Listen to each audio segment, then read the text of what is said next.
हरे कृष्णा, राधे राधे। आप सभी का आज का दिन मंगलमय हो, ऐसी ही कामना के साथ आइए शुरू करते हैं। माघ मास पूर्णिमा का व्रत कब किया जाएगा और इससे जुड़ी हुई समस्त जानकारी पर चर्चा। पूर्णिमा तिथि का विशेष महत्व होता है और ये दिन जगत के पालनहार भगवान विष्णु और चंद्र देवता को समर्पित माना जाता है।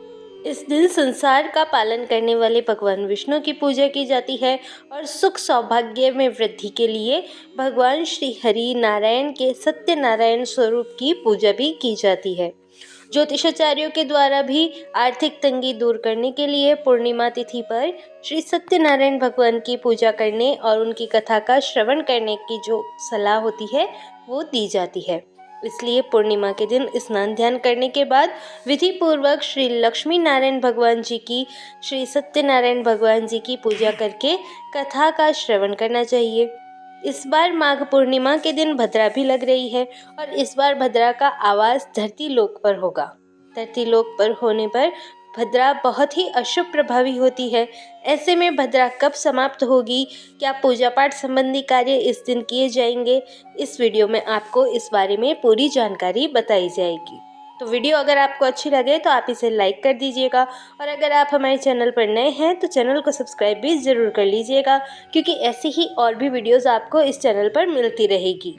पूर्णिमा तिथि जो है वो आरंभ होगी 11 फरवरी मंगलवार को शाम 6:56 से और इसका समापन होगा 12 फरवरी बुधवार को शाम 7:22 पर। उदया तिथि के अनुसार अगर आपको बताएं तो इस बार उदया तिथि के अनुसार पूर्णिमा का जो व्रत रखा जाएगा वो 12 फरवरी यानी कि बुधवार के दिन रखा जाएगा। पूर्णिमा का स्नान और सत्यनारायण भगवान का व्रत और कथा का श्रवण भी इसी दिन किया जाएगा। अब जानते हैं पूर्णिमा तिथि पर रहने वाले मुहूर्त के बारे में। तो पूजा के शुभ मुहूर्त इस दिन रहेंगे, जिसमें प्रातःकाल पूजा का जो मुहूर्त होगा सुबह 5:45 से 7:02 का। सायंकाल पूजा का जो शुभ मुहूर्त होगा वो शाम 6:09 से 7:26 तक रहेगा। इसके अलावा जो गोधूली मुहूर्त रहेगा वो शाम 6:07 से 6:32 तक रहेगा। इसके अलावा आपको बता दें कि इस दिन चंद्रोदय जो होगा वो शाम 6:14 पर होने वाला है। चंद्रोदय के समय के बाद से आप कभी भी चंद्र देवता को अर्घ्य देकर व्रत खोल सकते हैं।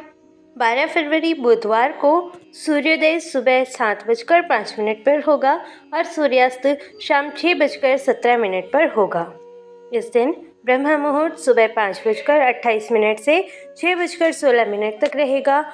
इस बार शोभन और सौभाग्य योग का निर्माण भी इसी दिन हो रहा है, जो कि सर्वार्थ सिद्धि योग है और आप अपनी सभी मनोकामनाओं की पूर्ति के लिए या किसी भी शुभ काम को आरंभ करने के लिए इस मुहूर्त में या सौभाग्य योग जो कि सुबह 8:07 तक रहेगा और इसके बाद में शोभन योग आरंभ हो जाएगा, इसमें कर सकते हैं।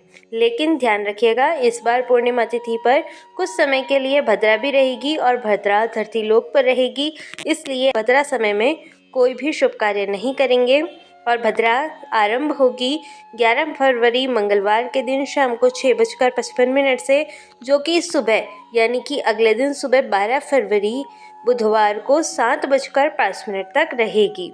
और इस बार क्योंकि भद्रा का वास मृत्युलोक में है यानी कि धरती लोक पर होगा, और अगर आप भद्रा का वास धरती लोक पर होता है तो वो धरती के लोगों के लिए, प्राणियों के लिए अशुभ फल देने वाली होती है और इस तरह भद्रा के समय में कोई भी शुभ कार्य नहीं करना चाहिए, भद्रा का त्याग करना चाहिए। और इस दिन राहुकाल का समय जो है वो दोपहर 12 बजे से 1:30 तक रहेगा, इसलिए आप राहुकाल के समय का भी ध्यान जरूर रखें। इसके बाद अब आपको बता दें कि 12 फरवरी बुधवार को सुबह के समय भद्रा भी रहेगी और उस समय ब्रह्म मुहूर्त में क्या स्नान किया जा सकता है या सुबह की जो पूजा है वह शुभ मुहूर्त में की जा सकती है। तो देखिए, बहुत से लोग ऐसे भी हैं जो भद्रा को नहीं मानते हैं, जो ज्योतिष शास्त्र में विश्वास नहीं रखते हैं, वह इस समय में सुबह की पूजा, स्नान, ध्यान, जप आदि कर सकते हैं। लेकिन जो लोग ज्योतिष शास्त्र में विश्वास रखते हैं, पंचांग में विश्वास करते हैं, मुहूर्तों में विश्वास करते हैं, उन्हें भद्रा का समय त्याग करके जो शुभ